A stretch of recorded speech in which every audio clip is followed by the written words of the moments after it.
Let's take a look now at the climactic verse of the 70-week prophecy. And he shall enforce the covenant, and the he is a pronoun. Who is the identity of he? Very simple grammar. What's the antecedent? The previous he was the prince that shall come. Some people try to make this the Messiah, and they come up with a concept that doesn't actually fit the text, creates other problems. This is not the Messiah. The prince that shall come shall enforce the covenant with the many, that's his praise for Israel, for 1 week. This is that final week. This is the 70th week of Daniel. And in the midst of the week, he shall cause the sacrifice and the oblation to cease. And for the overspreading of abominations, he shall make it desolate, even till the consummation. And that determined shall be poured upon the desolate. So what on earth is all this about? First of all, understand the he, the prince that shall come, is the bad guy, the coming prince. He apparently will enforce the covenant. Some people would translate that, he signs a treaty. It doesn't say that. It's actually he enforces a covenant. So it might be, he might make a treaty, or he may simply be enforcing the Palestinian covenant, that is, giving Israel the right to the land. It could be that simple. He promises to do that for a 7-year period. What defines the 70th week is the period of the enforcement of this covenant, or the confirming of that covenant. Enforce or confirm, same equivalent phrase. But in the middle of that 7-year period, he by then is so powerful, he ignores his commitment, and he causes the sacrifice and the oblation to cease. Sacrifice and the oblation implies, obviously, that there is a temple standing, and they have returned to dedicate that temple and reestablish the animal sacrifices. And what's implied here is it may not be the subject of that treaty, but as at least a byproduct of it, that they are allowed to sacrifice, go back to the Levitical system. See, the great dilemma of the Jew today is he has no remedy for sin. Leviticus says, without the shedding of blood, there's no remission of sins. Where can they shed blood? They do not have a temple. They do not have the opportunity to remedy their sin. And yet they have a tremendous consciousness of sin. So they're in a real dilemma. That's what caused at the Council of Yamnia, this whole Judaism got, in a sense, redefined to what we would call Talmudic Judaism, which is a far cry from Mosaic Judaism. And the dilemma they face is they have no temple. How can they practice the law in its real sense? One of the dreams is to get the temple back and to reestablish this, and apparently they are able to do this, maybe in part because of this covenant. But in any case, by the middle of this covenant, this guy, this leader, causes the sacrifice and the oblation to cease. So it's a repeat, if you will, of the circumstance of Antiochus Epiphanes of 167 BC, where he not only destroyed all the Torah, he slaughtered pigs on the holy altar, but he also erected an idol in the Holy of Holies. And that was called the abomination of desolation. And that's what triggered the Maccabean revolt, which led to the Hasmoneans and all that. It took them 3 years and so forth. Well, what's interesting here, Jesus, to his disciples in that original briefing, makes reference to the abomination of desolation. But that's a historical thing that happened 2 centuries earlier. But he's speaking of it prophetically. What is he talking about? A repeat of that kind of an event. It's never happened. It's interesting when you study this, under Emperor Caligula, he ordered from Rome that his image be established in the Holy of Holies. This is about 140-something AD.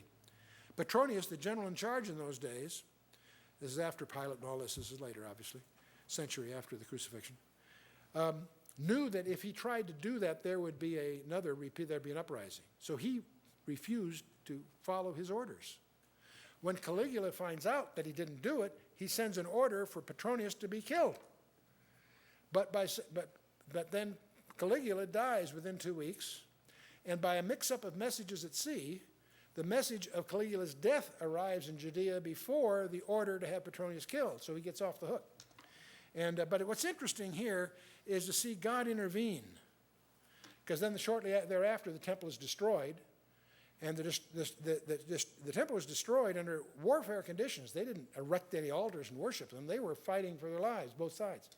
And so the temple is destroyed. Now there can't be That in order to have an abomination of desolation, you've got to have the temple standing. We know the temple will be rebuilt because Paul, John, and Jesus all make reference to it standing at the end times. Anyway, and Daniel does too, I guess. I should say 4. Okay, let's keep going here. Which prince? The antecedent, the princes shall come, it's required by grammar. You also, something else that's kind of interesting, if you study the imperial succession after Nero, General Galba accedes to the throne, but he's assassinated. Otho is unfit and he committed suicide. General Vespasian, the father of Titus Vespasian was the captain in charge of the siege in 70 AD. But his father is called to fulfill the vacancy. So Titus himself, even though he's the commander of the Roman legions under the fall of Jerusalem, he is a prince. He is the heir to his father, is sitting on the Emperor Vespasian. You follow me? And by the way, another small point, there are some authorities that believe that Titus could have been a descendant of Antiochus Epiphanes. Antiochus Epiphanes was, of course, a Syrian Greek. But as the Roman Empire starts to take succession over the Greeks, many of the royal families intermarried. And there are some that speculate that Titus may have been a descendant. He could claim descendancy from Antiochus Epiphanes. Don't know if that's true. It wouldn't surprise me, though, if the Antichrist, when he does show up, will have some surprising credentials, because he's going to pass himself off in pretty sterling terms to the whole world. We also incur this times, and the dividing of time. Times, remember, we talked about that's a dual.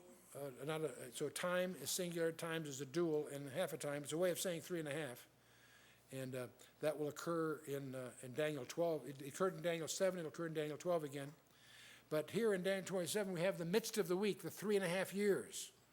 And it's also called 42 months twice in Revelation 12 and 13. And it's also called in Revelation and in Daniel 12, when we get there, 1,260 days. The main point is each half of the 7-year period is called half of a week, called 3.5 years, time times the dividing of time, 42 months, 1260. Those are all equivalent phrases. The Holy Spirit, this is probably, in fact, unquestionably, this is the most documented period of time in the entire Bible, Old and New Testament. These references are in Old and New Testament together. This peculiar 7-year period, the last half of which is the Great Tribulation, is there. And the midst of the week, day 27, and so forth. So, let's talk a little about this abomination of desolation. You know, it's interesting. In John chapter 10, verse 22, right in the middle of a discourse, John happens to mention it was in Jerusalem, the Feast of Dedication, and it was winter. This is one of those little tidbits, if you're reading, you just skip over. Don't get stumbled on this. But if you double back and they say, wait a minute, how can it be the Feast of Dedication in winter? That doesn't work. Which Feast of Dedication? Solomon's Temple? From 1 Kings 8, that was in the autumn, not the winter. Well, what about Zerubbabel, the second temple as we call it? Zerubbabel's temple. That was in the spring according to Ezra 6. And the rededication is in winter on the 25th of Kislev, and what this is Hanukkah. It shocks many Christians to realize that Hanukkah is endorsed by the Gospel of John, chapter 10, verse 22. Why did the Holy Spirit call our attention to Hanukkah is not a feast of Moses. It's not in the Old Testament in the usual sense. It celebrates an event that occurred, what was we say, between the Testaments in 167 BC.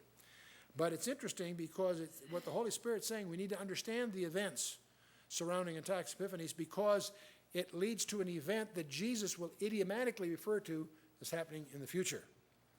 And so as we go to this period and look at this area, we have the Septuagint right in the middle of the Greek period, and we have this strange period under Antiochus Epiphanes, which is, again, 2 centuries before Christ's use of that phrase.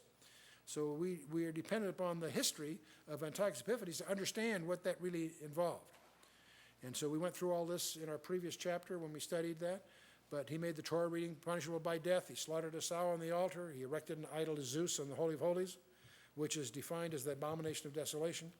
That led, of course, to the Maccabean revolt. It took 3 years to throw off the Syrian Empire, or the Syrian Greeks, the Seleucid Empire. And he rededicated, and by the way,